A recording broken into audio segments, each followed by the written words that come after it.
Hello, everybody. Please have a seat.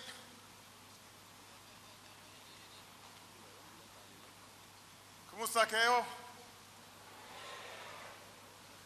It is great to be here at Fort Bonifacio, to Vice President Benai, distinguished guests. It's an honor to be here with our outstanding allies, the leaders and members of the Armed Forces of the Philippines. And we're joined by men and women who stand tall and proud to wear the uniform of the United States of America. Let me also welcome all our Filipino friends.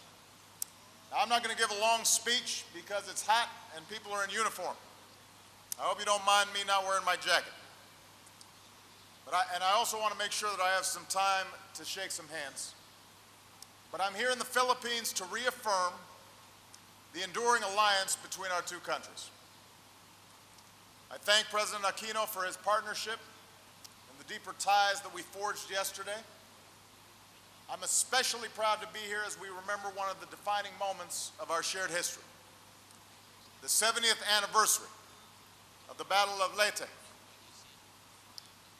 During World War II and the beginning of the liberation of the Philippines. Right after this, I'll pay my respects at the American Cemetery here in Manila, the final resting place of so many Americans and Filipinos who made the ultimate sacrifice for the freedom of this country in that war. These Americans and Filipinos rest in peace. They rest in peace as they stood in war, side by side, shoulder to shoulder, balikatan. Together, Filipinos and Americans put up a heroic defense at Bataan and Corregidor. Together, they endured the agony of death marches and the horror of the prisoner of war camps. Many never made it out. In those years of occupation, Filipino resistance fighters kept up the struggle, and hundreds of thousands of Filipinos fought under the American flag. And sadly, the proud service of many of these Filipino veterans was never fully recognized by the United States. Many were denied the compensation they'd been promised. It was an injustice. So in recent years, my administration, working with Congress and others, have worked to right this wrong. We passed a law, reviewed the records, processed claims, and nearly 20,000 Filipino veterans from World War II and their families finally received the compensation they had earned, and it was the right thing to do.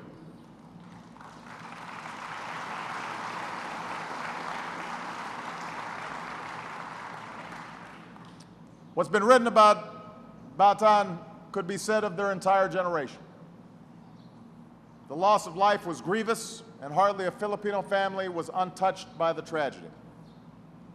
But the heroic struggle brought out the best in the Filipino character in the face of adversity and served as a beacon to freedom-loving peoples everywhere. We are truly honored to have some of these extraordinary veterans here with us today. Among them are men who fought at Bataan and Corregidor, and a survivor of those hellish prisoner of war camps.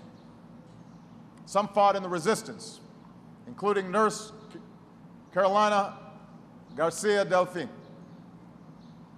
These veterans are now in their 90s. They are an inspiration to us all, and I'd ask those who can stand to stand or give a wave so that we can all salute their service.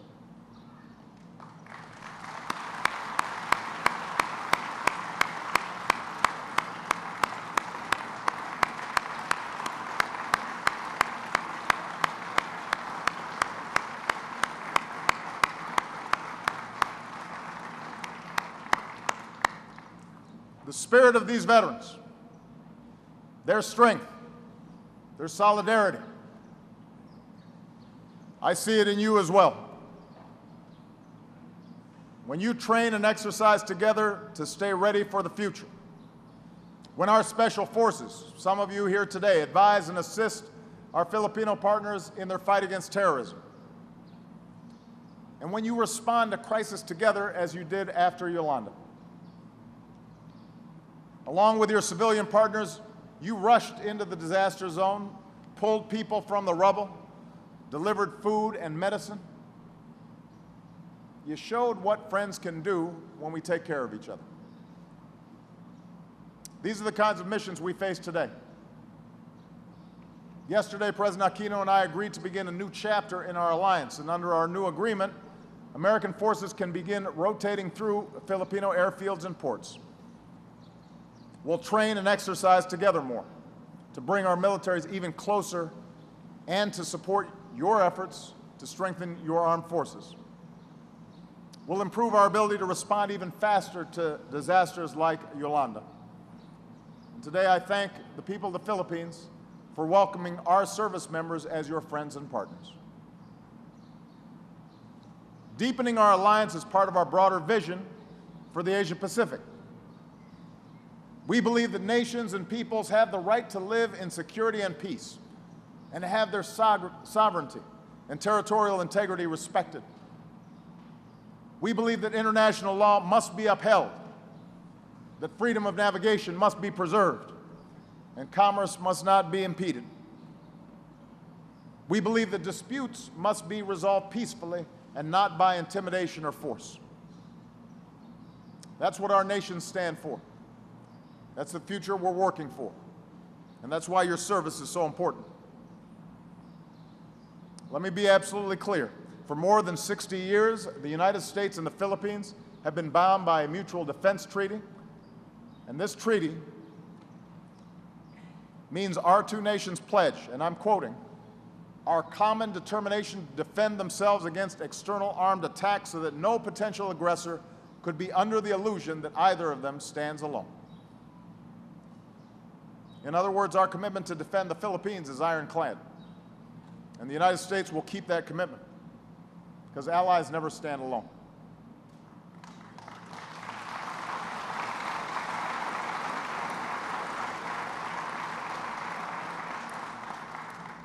In closing, I want to leave you with an incredible story that captures the strength of our alliance. We all know about the massive international response after Yolanda. What few people realize is that it started all with a single aircraft carrying a handful of Filipino and American troops and civilians. The storm hit land that Friday. The very next morning, the first aircraft took off. A Philippine C-130 carrying Captain Roy Trinidad, a Philippine Navy SEAL, Colonel Mike Wiley, United States Marines, and Major George Apalosta, U.S. Air Force. Just hours after the storm passed, with Tacloban devastated, they landed at the airport. And the next day, they were joined by others, including Army Major Leo Labors. In the days that followed, they worked together, Filipinos and Americans, setting up a medical station, clearing debris from the runway, reopening that airport. Filipino soldiers unloading aid from American cargo aircraft. American troops loading supplies onto Filipino helicopters. And when all the cargo was off those aircraft, our troops worked together to help local residents aboard so that they could be evacuated to safety. And over, those grateful Filipinos responded with a simple word, salamat. There in the ruin, men like these worked around the clock, day after day. And at night, they'd sleep on boards for cots in a damaged building with only half a roof. It rained on some nights, and we got a little wet, said George, but nobody complained. We've been training together for many years, he said. We worked as a team. And because of individuals like these, thousands were evacuated to safety. And what started with a few men on that first day became a global relief effort that saved countless lives. Roy, the Philippine Navy SEAL, George, Mike, Leo. They are here today. George also happens to be a proud Filipino American. I want them to stand again and accept our thanks. We are proud of their outstanding service.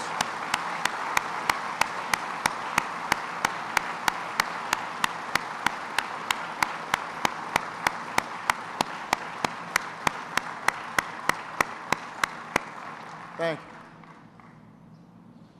There's a connection between our proud veterans from World War II, our men and women serving today, bound across the generations by the spirit of our alliance. Filipinos and Americans standing together, shoulder to shoulder. Balikatan. On behalf of the American people, thank you all for your service. Thank you for making us so proud. To the Americans here, I'm never prouder than being able to stand before you as your Commander-in-Chief. To our Filipino Armed Forces, thank you for being such an outstanding ally. Together, you are helping to secure the prosperity and peace of both our nations. God bless you. God bless the Republic of the Philippines. God bless the United States of America. God bless the alliance between our great nations. Thank you.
Thank you.